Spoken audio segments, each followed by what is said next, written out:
அதிகபட்சம் 9, 5, 9, 10 முயற்சி எடுக்கிறோம் ரெகுலர் கிளம்பிடலாம். அதான் 81 வயதில் தனது வாழ்க்கையை முடித்துவிட்டு காலமும் கடவுளும் கைகோர்த்து அழைத்து சென்ற மரியாதைக்குரிய டெல்லி கணேஷ் சார் அவர்கள் நினைவாக நம்ம எல்லோரும் ஒரு நிமிஷம் எழுந்திருச்சிங்கன்னு ஆசைப்படுறேன்.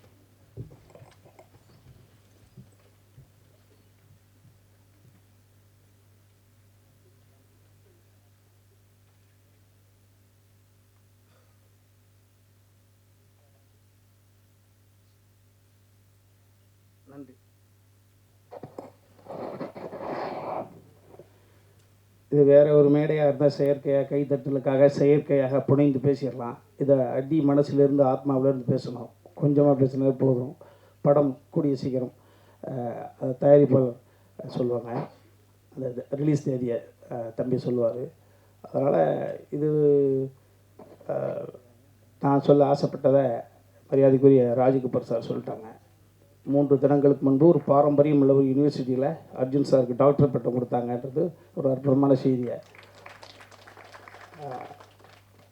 நீண்ட இடைவெளிக்கு பிறகு ஃபீல் குட் டைரக்டர் சகோதரர் அதியமான் சார் மேடையில் இருப்பதெல்லாம் நான் பெருமையாக நினைக்கிறேன். எவ்வளவு பணம் சம்பாரித்தோம், எவ்வளவு வெற்றிகளை கொடுத்த உழைப்பு உண்டு தான். ஸோ அதான் கஷ்டத்தை எவன் ஒருவனுக்கு கடவுள் அதிகமாக கொடுக்குறானோ ஆயுசு அவங்களுக்கு அதிகம்னு அர்த்தம். அதை நிச்சயமாக நான் நம்புகிறேன்.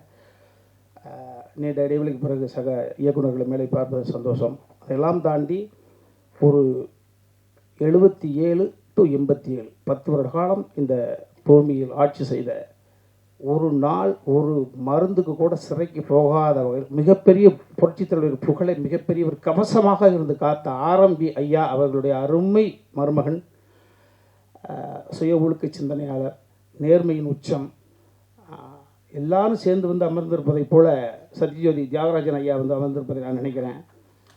இங்கே எம்ஜிஆரும் நீங்களே, வீரப்பன் ஐயாவும் நீங்களே, எல்லோரும் நீங்களே. மகிழ்ச்சி ஐயா. எனது மகன் உமாபதி இயக்குநராக பரிமளிக்கக்கூடிய இந்த விழாவிலே நீங்கள் வந்து அமர்ந்திருப்பது, இவ்வளவு நேரம் அமர்ந்திருப்பது, நான் கூட நினச்சேன் பேசிட்டோட நம்பிடலாம்னு.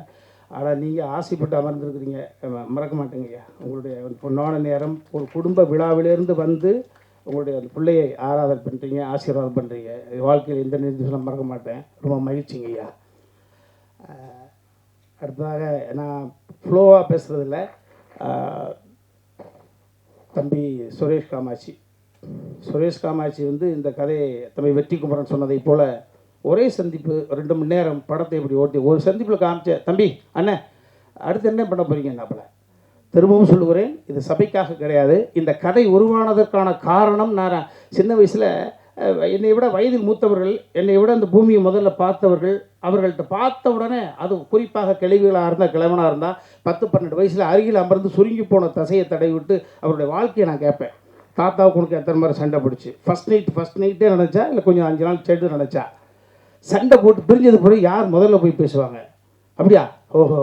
இப்படி அந்த மலரும் நினைவுகளை கிளறி விட்டு அப்படியே கொட்ட வச்சிருவோம். கட்ட பேச்சு துணைக்கு ஆளாமல் இருக்கக்கூடிய பெரியவர்களிடம் பேசுகிற பொழுது அவர்கள் வாழ்ந்த வாழ்க்கையை வரிசைப்படுத்திடுவாங்க.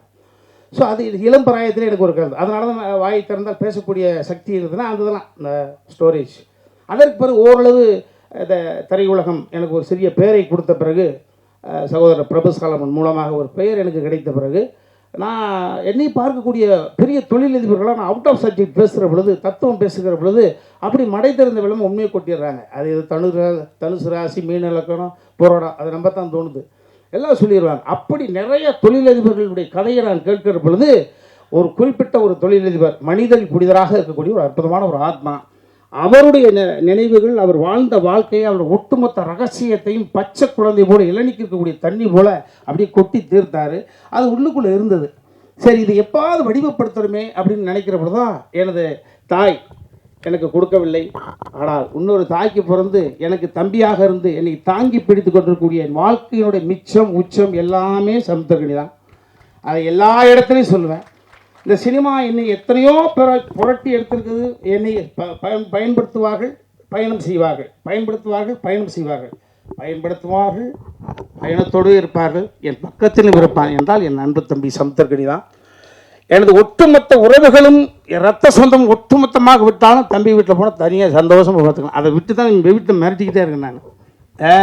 என் தம்பி இருக்கான், ஏய் என் தம்பி கொஞ்சம் அப்படி மரியாதை ரைட்டாக டீ 7 மணிக்கு கொடுத்து 7:10 வந்தாவே எனக்கு தாழ்வு மனப்பான்மை ஆயிரும்.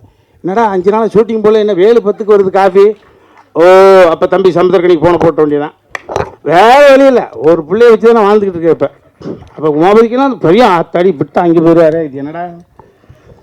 ஸோ அந்த மாதிரி சமுத்திரக்கணி யார் படைப்பார்? ஒரு குணச்சித்திர நடிகன் நல்லா நடிப்பேன், எல்லாருக்கும் தெரிஞ்ச விஷயங்கள் தான். வினோதய சித்தம் என்ற ஒரு கதையை எனக்கு அவர் படைத்து போகிற இட வார இடமெல்லாம் என்னை கொண்டாட வைக்கிற பொழுது எனது அன்னைக்கு சம்மதி சார் அர்ஜுன் சார் கூட சொன்னாங்க, என்ன நான் பெங்களூரில் உட்காந்துட்டு இருக்கேன், இது ஒரு படம் பார்த்தாங்களே சார். அதான் சார் வினோதய சித்தம்.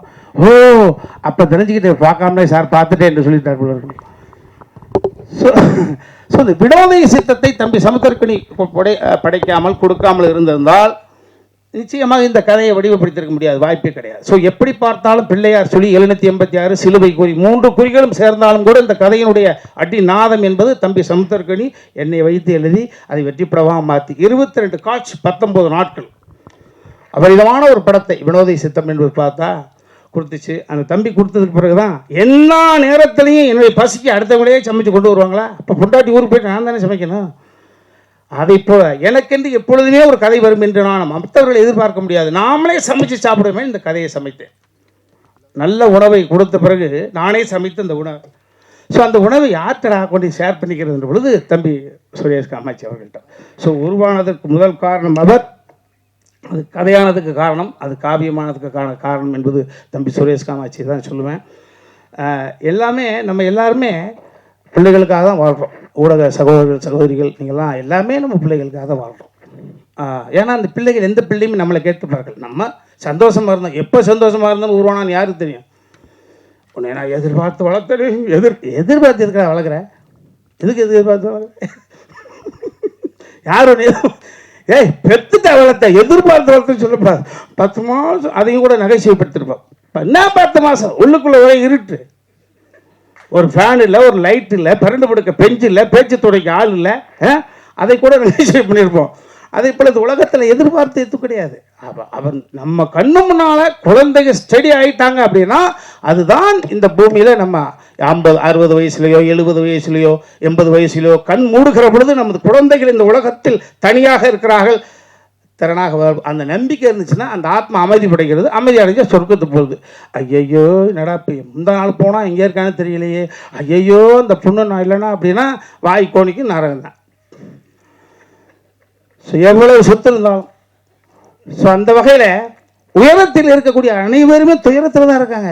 நிறைய பேர் பார்க்குறது எல்லா தொழிலும் அலுவலரும் நாங்கள் கம்பீரம் ஏழை அப்படி நம்ம சரியான ஆளியா சூப்பரியா அப்படிங்கிறது நிறையா 95% உயரத்தில் இருக்கக்கூடிய அனைவருமே அது அதிகார ரீதியாக இருந்தாலும் சரி, பணம் படைத்து இருந்தாலும் சரி, அவர்களுக்குள் மிகப்பெரிய ஒரு கொடுமையான உணர்வு தவிச்சு தப்பி வெளியில் சொல்லாமல் அது என்னை பார்த்தவுடன் சொல்கிறாங்க.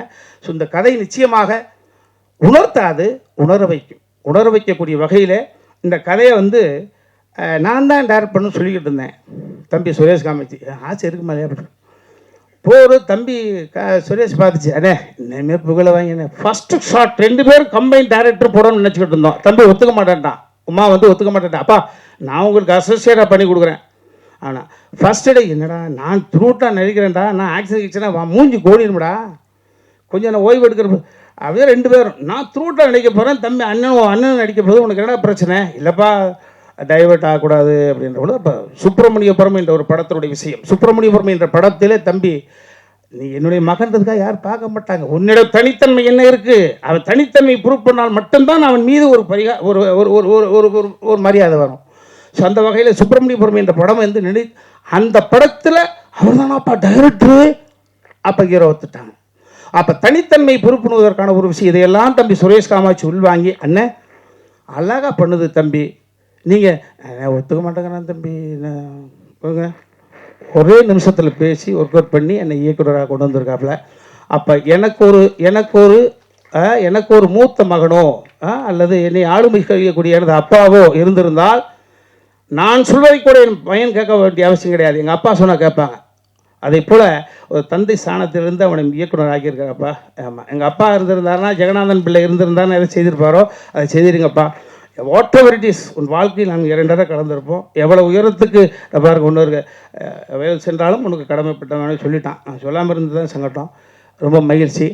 ஸோ இந்த எல்லா தம்பிமார்களும் இந்த படத்தில் நடித்த அத்தனை நிறைய நிகழ்வுகள் இருக்குது, அதில் நாங்கள் ஷேர் பண்ணிப்போம். ஆமாம், மீண்டும் மீண்டும் நான் சொன்னால் செயற்கையாக இருக்கும். இந்த படம் நிறைவாக வந்திருக்கு, எனக்கு பிடிச்சிருக்கு. ஆமாம், அது எனக்கு பிடிச்சிருக்குன்ற காரணத்தினால தான் இவ்வளோ நேரம் சிரிச்சா பாருங்க, முகம் நல்லா இருக்குது. என் மனைவி வந்திருக்காங்க.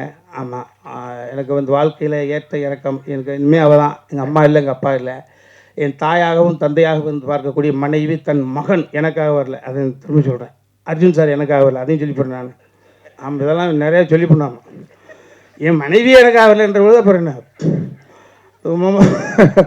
உமாபதிக்காக தான் மகனுக்காக தந்தையை தாய் வந்துருக்காங்க. அதே மாதிரி தான் என் மகள் எந்த நிகழ்வுகளுக்குமே போனதில்லை. ஜஸ்ட் ஒரு கோல்டு மெடல் வாங்கின பிள்ளை. ஆமாம், அது வந்திருக்கு. என் மருமகன் மேலே உட்காந்துருக்காரு. அந்த வாய்ப்பு கிடச்சிச்சு, அவரே ஒரு 2 சீல் நடிக்க வச்சுக்கிட்டோம். போட்டு லாக் பண்ணி வச்சிடணுமா இல்லையா? ஆமாம் ஆமாம். அதே மாதிரி எங்களுடைய இன்னொரு மகள், எங்கள் குடும்பத்துக்கு வந்த ஐஸ்வர்யம், பெரிய பெரிய கொடை, காலம் எங்களுக்கு கொடுத்த கொடை. ஒரு 6-7 மொழிகள் பேசக்கூடிய அளவுக்கு வல்லமை. புரட்சி தலைவி ஜெயலலிதா அம்மாவுக்கு பிறகு பல மொழிகள் பேசக்கூடிய சீதா பயணம் என்ற ஒரு படத்தில் அவங்களுக்காக வச்சு மிக பிரமாண்டமான படைப்பை, தனது மகளுக்காக ஒரு படைப்பை எடுத்திருக்காங்க அர்ஜுன் சார்.